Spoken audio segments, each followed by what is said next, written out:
Hello students, welcome to the hope study.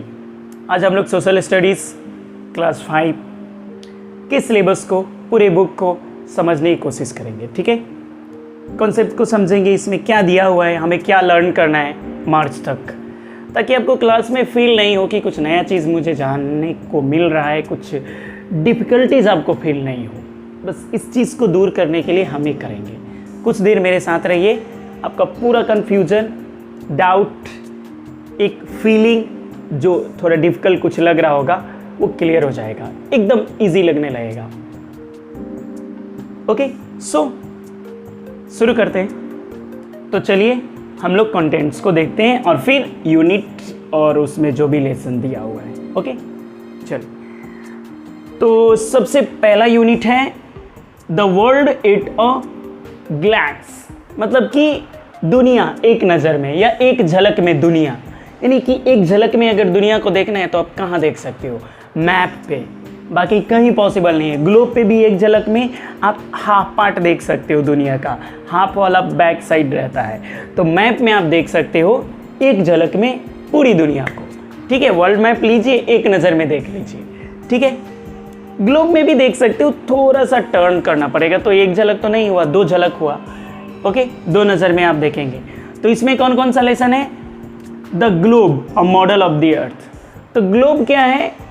ये अर्थ का model है, मतलब कि वो सेम चीज़ नहीं है, अर्थ नहीं है, बट अर्थ किस टाइप की है वो है ग्लोब, नमूना जो बोलते हैं हम लोग। ठीक है, कि वो चीज़ नहीं है, बट ऐसा ही है। जैसे मान लीजिए किसी को बताना है आपको कि पोलर बियर कैसा होता है, उसने नहीं देखा हुआ है, तब क्या करोगे? एक आप बियर एक लोगे, खिलौना, और उसका जो हेयर होना चाहिए ब्लैक नहीं वाइट, और तब बोलिए कि ये है पोलर बियर, ऐसा होता है।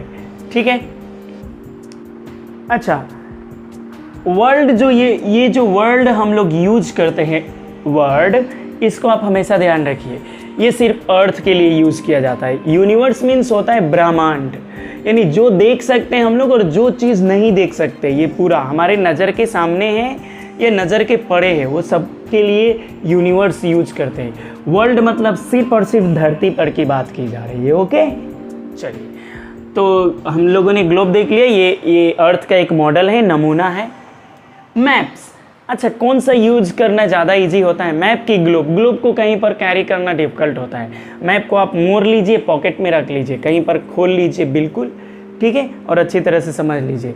तो मैप ज़्यादा इजी होता है ग्लोब से यूज़ करना। ठीक है, तो इसीलिए इसको बोला गया है कि आप फ्रेंड्स एंड गाइड्स, आप ऐसे जगह पे जा रहे हो जहाँ के बारे में आपको नहीं पता है, और अगर मैप आपको देखने आता है, मैप पता है क्या है? इंटरनेशनल लैंग्वेज है, और ये वो लैंग्वेज है जो दुनिया के हर व्यक्ति को अगर आता है तो आप दुनिया में कहीं भी जा सकते हो, कहीं पर भी आप जा सकते हो, और बहुत ही इजीली वहाँ का मैप आपको सिर्फ सही से ही मिलना चाहिए, आप इजीली समझ सकते हो, वहाँ के बारे में जान सकते हो। मैप एक मैप नहीं होता है, वो इंटरनेशनल लैंग्वेज है, पूरी दुनिया के बारे में वो बताता है हमें, वो दोस्त है हमारा। और गाइड है, गाइड मीन्स क्या होता है? हमारा मार्गदर्शक, हमें रास्ता बताने वाला, और इसको कैरी करना आसान है।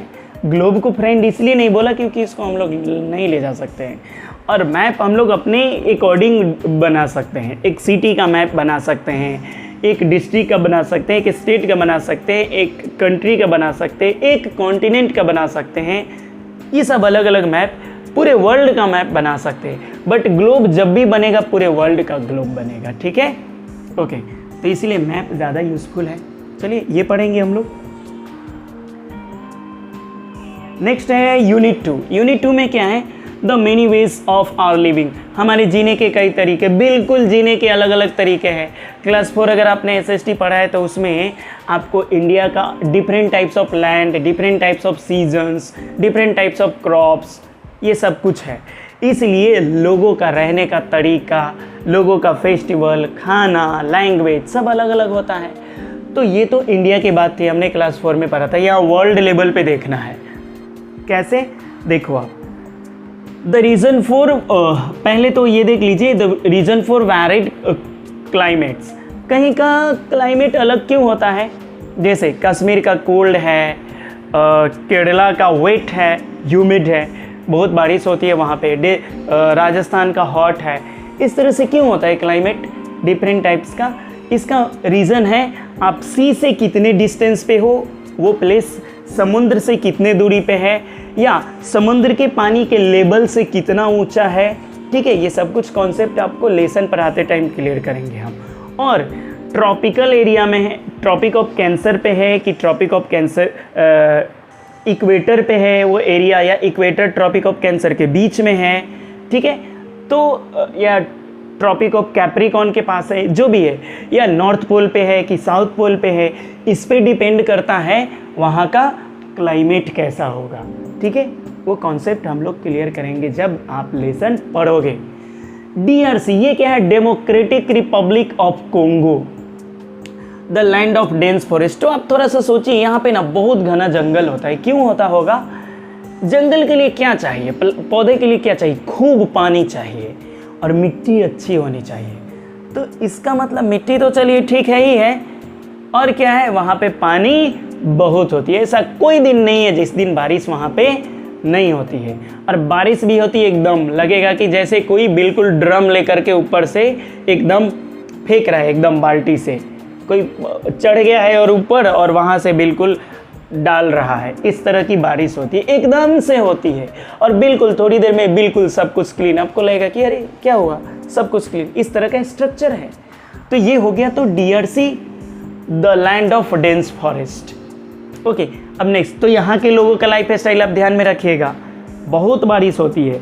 नेक्स्ट देखिए, ग्रीनलैंड, ये कहने के लिए ग्रीनलैंड है, एक्चुअली ये वाइट लैंड है। कैसे? The land of ice and snow. ये जो लैंड है इसका नाम ग्रीनलैंड है। इसके पीछे का स्टोरी भी जब मैं आपको लेसन पढ़ाऊंगा तब बताऊंगा। ठीक है, ये तो बर्फ का लैंड है, यहाँ पे बर्फ ही बर्फ है, यहाँ पे बहुत कम लोग रहते हैं। तो कैसे रहेंगे आप खुद सोचिए ना, बर्फ जहाँ पे पूरे ज़मीन पे बर्फ ही बर्फ है, वहाँ पे लोगों का रहना कितना डिफ़िकल्ट होगा। तो यहाँ के लोगों का लाइफ, और जो उधर जो फॉरेस्ट, डेंस फॉरेस्ट वाला एकदम हॉट क्लाइमेट जहाँ का है और बारिश खूब होती है, वहाँ के लोगों का लाइफ डिफरेंट होगा। क्योंकि आप देखिए कितना डिफरेंट है, वहाँ पे बारिश होती इतनी गर्मी है, और यहाँ ग्रीनलैंड में इतनी ठंडी है कि पूरा बर्फ ही बर्फ जमा हुआ है। तो ये तो कॉमन सेंस की बात है, खुद से सोचने वाली बात है। अब देखिए, तो वेट क्लाइमेट मान सकते हैं DRC का, और ग्रीनलैंड का एकदम कोल्ड क्लाइमेट। और अब देखिए सऊदी अरबिया का क्लाइमेट देखिए, हॉट है, the land of hot sand, एकदम यहाँ गर्मी है, बिल्कुल बालू गर्म है, लग रहा है कि कुछ भूंजा जा रहा है, इस टाइप की गर्मी होती है। तो अब यहाँ के लोगों का लाइफ स्टाइल, कपड़ा, फूड, आप खुद से सोचिए, अलग होना है, वो होगा ही, आप उसको रोक नहीं सकते, आप उसको कंट्रोल कर नहीं सकते। और यही तो खूबसूरती है नेचर की। नेचर ने इस तरह से डिज़ाइन किया है, इसीलिए दुनिया अच्छी लगती है। नहीं तो एक ही तरह के लोग पूरी दुनिया में होंगे तो कैसा लगेगा, बोरिंग लगने लगेगा। आप सपोज मान लीजिए आपको पिज़्ज़ा बहुत अच्छा लगता है खाना, आपको daily pizza, breakfast pizza, lunch pizza, dinner pizza, शाम में पिज़्ज़ा, सुबह, मतलब डेली आप उब जाओगे, बोलोगे भाई मुझे माफ़ कर दो, मुझे पिज़्ज़ा नहीं खाना है। तो इस तरह से ये तो नेचर का ब्यूटी है, इस तरह से डिज़ाइन किया है कि पूरी दुनिया अलग अलग तरह के लोग हैं। अब देखिए नेक्स्ट, तो ये तो हॉट एरिया हो गया। प्रेरीज, द ग्रासलैंड, यहाँ के घास इतने बड़े बड़े होते हैं, इतने बड़े बड़े, मतलब आप उस घास होते हैं इतने बड़े बड़े कि आप उसमें गुम हो जाओगे। मेरा जो हाइट है इससे ज़्यादा बड़ा तो घास होता है वहाँ का, आप काऊ उसमें गुम हो जाएगा, जिब्रा, डियर, आराम से, अगर वो नहीं हिले कहीं बैठ जाए तो कोई ढूंढना बहुत मुश्किल हो जाएगा। इतने बड़े बड़े घास होते हैं। यहाँ का फर्टाइल लैंड इतना अच्छा लैंड होता है कि व्हीट, दुनिया का सबसे ज़्यादा व्हीट, गेहूँ यहीं प्रोड्यूस होता है। ठीक है, नेक्स्ट है यूनिट 3। यूनिट 3 में आवर एवर, हमारी सिक्योरिटी हुई दुनिया। अच्छा, दुनिया छोटी होती जा रही है, क्यों होती जा रही है? देखिए पहले जब हमारे अर्ली मैन थे उस वक्त दुनिया बहुत, एक जगह से दूसरी जगह जाने में बहुत टाइम लगता था, लेकिन मीन्स ऑफ ट्रांसपोर्ट के कारण, और आपका ये मैसेजिंग, आप देखिए ना, अमेरिका में कोई बैठा हुआ है, आपको उसको देखना है कि वो कहाँ पे बैठा है, क्या कर रहा है, वीडियो कॉलिंग कर लिया आपने। कितनी छोटी हो गई दुनिया। आपको जाना है, आप 24 घंटे के अंदर में आप इंडिया से USA जा सकते हो, उससे पहले जा सकते हो। ठीक है, वो डिपेंड करता है किस टाइप का आपने एरोप्लेन बुक किया है। ठीक है, किस तरह की सर्विस दे रही है, उससे पहले जा सकते हो, नहीं तो 24 घंटे में तो जा ही सकते हैं। तो देखिए कितनी छोटी होगी। और जब ये सब कुछ नहीं था तब एक जगह से दूसरी जगह जाने में एक साल लगता था, ठीक है, 1 ईयर लग जाता था। तो इसको बोलते हैं हम लोग सिकुड़ती हुई दुनिया। तो कॉन्करिंग डिस्टेंसेस यानी कि हमने दूरी को जीता है। दूरी को जीता क्या है, हमने ऐसा मशीन बना दिया, ऐसा ट्रांसपोर्ट बना दिया है कि हम डिस्टेंस को बहुत ही कम समय में तय कर लेते हैं। तो हाँ, सही में दूरी को हमने कम कर दिया फास्ट होने के कारण, ठीक है। Next, sending end receiving messages. अभी मैंने बोला आपको देखना है अमेरिका में कोई आपका है दोस्त, वो क्या कर रहा है, तो वीडियो कॉलिंग करके आप देख लीजिए। तो ये मैसेज वीडियो भी एक मैसेज ही हुआ, उधर से कुछ बोल रहा है वो मैसेज ही हुआ, आप कुछ बोल रहे हो मैसेज ही हुआ। तो सेंड करो, रिसीव करो। तो ये इस तरह से दुनिया अब छोटी हो गई है। कहने के लिए वो यूएसए में है बट बिल्कुल आपके पास में। यूनिट 4 में देखिए क्या है, the world we have been changing, यानी कि वो दुनिया जिसे हम बदल रहे हैं, ठीक है। कैसे कैसे देखिए, the world of growing knowledge, ठीक है। पहले क्या था कि बुखार से आदमी मर जाता था, छोटा सा घाव हो गया उससे मर जाता था आदमी। लेकिन मेडिकल डिपार्टमेंट में रेवोल्यूशन आया, डिफरेंट टाइप्स ऑफ मेडिसिन्स है ना इन्वेंट हुए, डिफरेंट टाइप्स ऑफ इक्विपमेंट्स, ये मेडिकल इंस्ट्रूमेंट्स जो भी सीजर हो गया आपका ऑपरेशन करने का, एनेस्थीसिया हो गया, ये सब कुछ इन्वेंट हुआ जिससे ऑपरेशन करना, सर्जरी करना, ट्रीटमेंट करना आसान हुआ। तो इस तरह से हमने नॉलेज को क्या किया है, ग्रो किया है। ह्यूमन बीइंग का जो अर्ली मैन था उसका दिमाग दिन पर दिन ग्रो करता जा रहा है और अभी इतना दिमाग ग्रो कर गया है कि हम लोग मार्स का देख रहे हैं। एलोन मस्क के बारे में जानते हैं आप, वो मार्स पे ह्यूमन सिविलाइजेशन को ले जाने की बात कर रहे हैं। क्योंकि अगर हमने 200 ईयर्स 300 ईयर्स के अंडर में अगर कुछ नहीं किया अपना सही क्लाइमेट या एनवायरनमेंट, तो पूरी ह्यूमैनिटी गायब होने वाली है। तो नॉलेज को हमने गेन किया है, बट उस नॉलेज को गेन करने में बहुत कुछ हमने हार्म भी किया है नेचर का, वो ध्यान में रखना होगा। नेक्स्ट है for a longer and healthier life. तो जब मेडिकल डिपार्टमेंट बढ़ा, इंजेक्शन, मेडिसिन, सर्जरी ये सब कुछ आया है, तो बहुत बड़े बड़े बीमारी से लोग बच जाते हैं। क्यों? मेडिकल के कारण, वो सुविधाएं, फैसिलिटीज़ के कारण। तो ये हमने किया है, ठीक है। हेल्थ को हमने जीता है, जो हमने अपने लाइफ का एज बढ़ाया है, ठीक है, उम्र बढ़ाया है, ठीक है। नेक्स्ट देखिए, द एज ऑफ मशीन का एज। पहले क्या था, कोई चीज़ बनाना है तो एक कपड़ा बनाना है तो 1 घंटा लगेगा, 2 घंटा लगेगा, 3 घंटा भी लग सकता है, 3 आवर्स। एक दिन में मान लीजिए 10 कपड़े बने हाथ से जब बनाना है तो। लेकिन अब मशीन है, एक दिन में 1000 ऑफ क्लॉथ्स प्रिपेयर कर दिए जाते हैं, कपड़े बनाए जाते हैं। तो मशीन, ये मार्कर मशीन से बना है, बहुत फास्ट बनता है। आपने देखा होगा, आप मशीन का बहुत सारा उस टाइप का वीडियो आप ज़रूर देखते होंगे। मशीन से काम फास्ट होता है। आप सोचिए, जेसीबी, जिस काम को करने में लेबर को 2 दिन लगेगा, वो जेसीबी आता है 2 घंटे में करके चला जाता है। ये मशीन का है। तो मशीन से हमारा जो है फास्ट हुआ है काम। Next, some persons who never die. ये देखिए, ऐसा कैसे हो सकता है? इस दुनिया में ऐसा हो ही नहीं सकता कि किसी ने जन्म लिया हो और वो कभी मरा नहीं हो। लेकिन यहाँ देखिए क्या लिखा है, कुछ लोग जो कभी नहीं मरते, वो मर जाते, लेकिन उनका जो विचार है वो नहीं मरता है।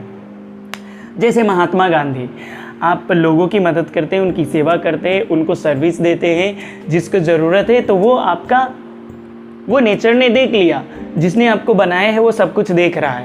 तो इस तरह से विचार हैं। आपको फिर कार्ल मार्क्स मिलेंगे, प्लेटो मिलेंगे, एरिस्टोटल मिलेंगे, वो सब के आपको थॉट मिलेंगे। उन्होंने कैसे अपना आइडिया दिया दुनिया को कि अरे भाई निकलो, आप अंधेरे में मत जियो, इस तरह से जियो, ठीक है। पहले क्या था कि जो किंग थे वो खुद को बोलते थे कि मैं भगवान की तरफ से आया हूँ, मैं भगवान हूँ, और लोग मानते भी थे। तो ये लोग जब जन्म लिए, इन लोगों ने जब विचार दिया, अरे कुछ नहीं है, हमारी तरह इंसान है, ठीक है। तो इस तरह से उन लोगों के थॉट से दुनिया बदली। तो इसीलिए बोला जाता है वो तो मर गए बट उनका विचार नहीं मरा है, इसलिए बोला जाता है सम पर्सन्स हु नेवर डाई, यानी कि वो लोग जो कभी नहीं मरते, वो मर जाते हैं, उनका विचार नहीं मरता है, ठीक है। यूनिट 5, यूनिट 5 में है मेजर वर्ल्ड प्रॉब्लम्स। हाँ, दुनिया के बड़े बड़े प्रॉब्लम्स। तो दुनिया के बड़े प्रॉब्लम्स क्या हो सकते हैं? देखिए, एक कंट्री दूसरे कंट्री से लड़ रहा है, किसी भी रीजन से लड़ रहा है, ठीक है, तो या अचानक दुनिया में जैसे कोविड-19 पूरी दुनिया के लगभग बड़े बड़े जो भी कंट्री है, जो फेमस कंट्री है, वो सब में लगभग कोविड-19 स्प्रेड हो गया था। तो बताइए उससे कैसे निपटा जाएगा? कोई तो होना चाहिए, कोई ऐसा मतलब नहीं तो पूरी दुनिया की देखभाल कौन करेगा? तो ये सबसे बचने के लिए बनाया गया the United nation, the birth of United nation 1945 में। किस लिए बनाया गया? कि भाई आप देखिए, दुनिया से रिलेटेड, पूरे वर्ल्ड से रिलेटेड कोई अगर प्रॉब्लम है बड़ा, तो आपकी जिम्मेदारी है। एक गांव में अगर बोलेंगे तो पंचायत जो मेन जो सरपंच साहब होते हैं वो प्रॉब्लम को सॉल्व करते हैं। तो इस तरह से दुनिया का जो सरपंच है वो है ये यूनाइटेड नेशन। ये एक व्यक्ति नहीं है, एक ग्रुप है, संघ है, संयुक्त राष्ट्र संघ। तो इसका काम क्या है? पूरी दुनिया में शांति बनाए रखना। कोई इमरजेंसी आती है दुनिया में, कोई खास तरह का कुछ प्रॉब्लम आता है, जैसे कोविड-19 ही हुआ या कुछ भी ऐसा जिसके कारण लोगों को बहुत तकलीफ हो रही है या लोग मर रहे हैं, तो उससे सॉल्व करना जिम्मेदारी है यूनाइटेड नेशन का। कंट्री पैसे देगी, कंट्रीब्यूट करेगी, बट सॉल्व इसको करना होगा, ठीक है। How the United nation work? तो वर्क ये कैसे कर सकते हैं? तो डिपार्टमेंट है इसमें, ये डिपार्टमेंट का ये काम है। जैसे WHO सुनते हो आप, वर्ल्ड हेल्थ ऑर्गेनाइजेशन, ये इसी का पार्ट है, ठीक है। कोई कंट्री किसी कंट्री को परेशान करे तो जाकर केस कर सकता है, ठीक है, यूनाइटेड नेशन में, कि देखिए ये कंट्री हमको बार बार परेशान कर रहा है, तो ये लोग फिर एक्शन लेंगे। तो इस तरह से पार्ट है, ऑर्गेनाइजेशन है, अलग अलग पार्ट कर दिया गया, डिपार्टमेंट है कि आपका ये काम है, आपका ये काम है, आपका ये काम है, ठीक है। अच्छा, तो India and the United nation, तो इसका रिलेशन, इंडिया और यूनाइटेड नेशन का रिलेशन 1945 से ही है। जब से यूनाइटेड नेशन बना तभी से भारत का रिश्ता है यूनाइटेड नेशन के साथ में, ठीक है। बहुत ही अच्छा रिलेशन रहा है। और कुछ चीज़ें हैं जो यूनाइटेड नेशन को करना चाहिए भारत के लिए, जो कि नहीं किया है। और भारत ने तो जो मतलब करना चाहिए था और जो कर सकता था भारत यूनाइटेड नेशन के अकॉर्डिंग या यूनाइटेड नेशन के सलाह पे, वो सब कुछ किया है। नेक्स्ट है यूनिट 6। यूनिट 6 में क्या है? The struggle for freedom. अच्छा, जो ब्रिटिशर्स आए थे 1600 AD में, 1600 ईस्वी में, उनसे पूरा देश उन्होंने कंट्रोल करके रखा था। वैसे तो कंपनी के फॉर्म में आए थे, फिर बाद में ब्रिटिश जो गवर्नमेंट है वो कंट्रोल करने लगी। तो स्टार्ट कहाँ से हुआ? मतलब मेन देखिए, छोटा छोटा लड़ाई होता रहता था अंग्रेज़ों से कि हमारा देश आज़ाद हो जाए, आप लोग जाइए भाई, ब्रिटिशर्स आप लोग जाओ, अपने ब्रिटेन में जाओ, अपने इंग्लैंड में जाओ, वहीं पे रहो, हमारे भारत को छोड़ दो। लेकिन जो स्टार्टिंग हुआ जो पॉइंट, वो है द रिवोल्ट ऑफ 1857। ये सबसे बड़ा रिवोल्ट था, मतलब फर्स्ट। इससे पहले छोटा छोटा झड़प होता था, छोटी छोटी झड़पें होती थी, बट 1857 में एक बहुत बड़ा, बट ये फेल हो गया कहीं ना कहीं। इसमें इंडियंस का जो प्रोग्राम था, जो एक डिज़ाइन किया गया था इस रिवॉल्ट को, उसमें कहीं ना कहीं कुछ कमी थी। वो आपको जब पढ़ाएंगे तब बताएंगे, ठीक है। उसके कारण ये फेल रहा, बट ब्रिटिशर्स को लग गया कि भाई ये लोग मिल के अगर ऐसा करेंगे तो हमको जाना पड़ेगा। तो सबसे बड़ा स्टार्टिंग जो स्ट्रगल था भारत को आज़ाद करवाने का 1857, उससे देखिए उसके 90 ईयर्स बाद जाकर के भारत आज़ाद हुआ है 1947 में। समझ रहे हैं आप? फर्स्ट जो रिवोल्ट हुआ भारत को आज़ाद करने के लिए 1857 में हुआ, और इंडिया एक्चुअली कब आज़ाद हुआ है आपको पता ही है? 1947 में, यानी 90 साल लग गया आज़ाद होने में, यानी ब्रिटिशर्स को भगाने में इंडिया से, ठीक है। तो ये starting, the beginning of the struggle. अच्छा, मेन स्ट्रगल इन लोगों ने शुरू कब किया था? ये जो पंडित जवाहरलाल नेहरू, महात्मा गांधी, या हमारे जो भी है गरम दल, नरम दल, नेशनलिस्ट, ठीक है, मॉडरेट, रेवोल्यूशनरीज, इन लोगों ने, ये जब कांग्रेस बनी थी तो इन लोगों ने मेन एक आइडिया जब इनके दिमाग में आया था, नेशनल कांग्रेस की जो टीम बनी थी, कि नहीं अब ना हमें, मतलब पहले इनके दिमाग में था कि ठीक है ब्रिटिशर्स रहें और ये लोग रूल करें, लेकिन ना जैसे ये लोग इंग्लैंड को चलाते हैं वैसे ही चलाएं। लेकिन इन लोगों ने सोचा नहीं, इंग्लैंड अलग है इंग्लैंड कंट्री अलग है, वहाँ का लोग अलग है, वहाँ का एनवायरनमेंट अलग है, वहाँ की बनावट अलग है। इंडिया एक अलग तरह की कंट्री है, अलग तरह का यहाँ की भूमि है, अलग तरह का यहाँ का वातावरण है। तो भारत को ये लोग हैंडल नहीं कर सकते, भारत को भारत के ही लोग हैंडल करेंगे। तब इन लोगों ने प्रोग्राम जो बनाया था, इंडियन नेशनल कांग्रेस जब ये बनी थी, उस वक्त मैंने स्ट्रगल शुरू हुआ कि नहीं, हमें तो पूरे देश को आज़ाद करवाना है, यानी पूरा देश अंग्रेज़ नहीं हम लोग चलाएंगे। तो वो स्ट्रगल स्टार्ट हुआ था कांग्रेस के टाइम से, ठीक है, जब वो बना था। Gandhi ji leads the nation. हाँ, गांधी जी तो इनका तो कोई जवाब ही नहीं है। देखिए, ये एक ही टाइम में एक संत भी थे, एक नेता भी थे, और एक बहुत बड़े लीड करने वाले। जैसे देखिए, एक लीडर हो गया कि पॉलिटिशियन है, नेता है, जो कि दिख रहा है कि हाँ ये प्राइम मिनिस्टर, ये चीफ मिनिस्टर ये है। ये वो नहीं थे, बट ये उनसे भी बड़े थे। उसी टाइम एक संत भी थे, ठीक है। और सबसे बड़ी बात गांधी जी की, सबसे बड़ी बात, ये एक ही टाइम में दुनिया में, और ये अभी तक कोई भी हिस्ट्री में कार्ल मार्क्स या जो भी बड़े बड़े जो थॉट देने वाले या जो भी बहुत महान लोग हुए, उनमें से किसी ने भी ये नहीं किया, नहीं कर पाए वो लोग। एक ही टाइम में वो सबसे अमीर लोगों के लिए और सबसे गरीब लोगों के लिए लीडर थे, यानी कि दोनों को जोड़ने वाले थे। जबकि एक ही तरफ कोई हो सकता है, या तो गरीबों के लिए वो हो सकता है नेता, या अमीरों के लिए हो सकता है, लेकिन ये वो थे जो दोनों लोगों को जोड़ने वाले थे। एक ही टाइम में ये इंडिया और ब्रिटिश के बीच में जो एक कड़ी है कि कैसे क्या होगा, ये वो थे, ठीक है, महात्मा गांधी। तो हम लोग पढ़ेंगे जब लेसन पढ़ेंगे। बाकी okay, thank you so much.